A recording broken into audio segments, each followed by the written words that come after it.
Exclusive. Carlos Sainz is ready to challenge Red Bull again after a disappointing start to the season, and the Ferrari star isn't bothered about Mercedes.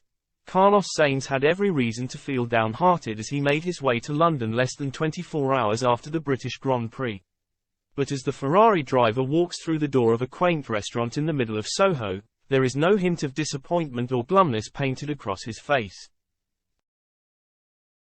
Instead, he shows off a cheesy grin, greets the starstruck people inside and settles down for a bite to eat, pushing to one side the troubles his Formula One team have faced this season as Max Verstappen surges off into the distance. Out of the 6 or 7 I think only 2 were perfect. I still struggle to find the consistency, but I think next time it can be perfect, Sainz begins. One could be forgiven for thinking he was talking about lap times around Silverstone. Instead, the 28-year-old is referring to his beer-pouring skills after being taught by his longtime sponsor, Estrella Galicia, who have backed him since 2015. At an intimate event hosted by the Spanish brewing company, Sainz is the guest of honor. And perhaps a year ago, after his maiden win at Silverstone, he might have felt like it.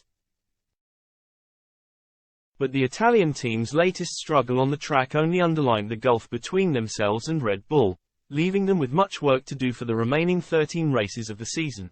The Spaniard is yet to finish on the podium in 2023, with Ferrari's race pace some way off being enough to challenge the Constructors' Championship leaders, and Sainz is eager for the Scuderia to turn things around in the second half of the season. That is easier said than done, though.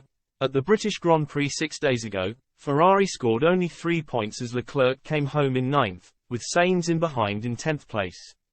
Meanwhile, Red Bull took the maximum 26 for the win, and Perez, fighting back from 15th, ended up 6th to add another 8. Hamilton and Russell collected 25 points for Mercedes. It is proving to be a tough time for team boss Fred Vasseur, with rumors circulating that Leclerc could be off to Red Bull. But Sainz, for one, isn't panicking and maintains faith in the team to find the solution to their issues in the second half of the season. I think our target has to be to keep improving as a team, he told Express Sport. We need to get closer to Red Bull without looking at Mercedes, Aston Martin and McLaren are. We just need to focus on ourselves, keep learning about our cars and keep improving. We know the weakness we have, and we need to finish the year strongly to effect a strong second half of this year, and to prove we are on the right path and prove to ourselves we have found the right direction.